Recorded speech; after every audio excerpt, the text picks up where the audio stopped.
DXYZ Stock ANALYSIS Thursday and onwards. In this 1 minute video, I'm telling you whether Destiny Tech 100 stock is a buy or not. Watch this 1 minute video till the end to find out. Just for context, I'm using my strategy that has previously given me thousands of wins in 2023 to do this video. So yeah, this builds a lot of context at the beginning, and also that is the truth. That's the reality. With the XYZ, I was honestly still pretty bullish, but like the only way that I'm going to take it higher, as you can see from this drawing, is have a wait sign here as well. So what am I expecting the price to give me is I want to see a double break approach. What does that mean? You could be asking me. I'm going to show you right now.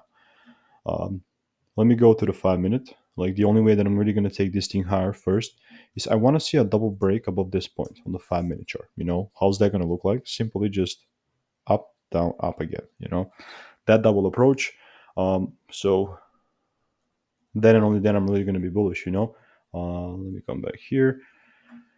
But first, it needs to give me, because this is a very bearish momentum, and I'm not willing to put a bullish opportunity when we have this big of a bearish momentum. I want to see the bullish momentum first step in. So then this is a higher probability approach. It's not financial advice. For more value and resources, check out the first link in the description.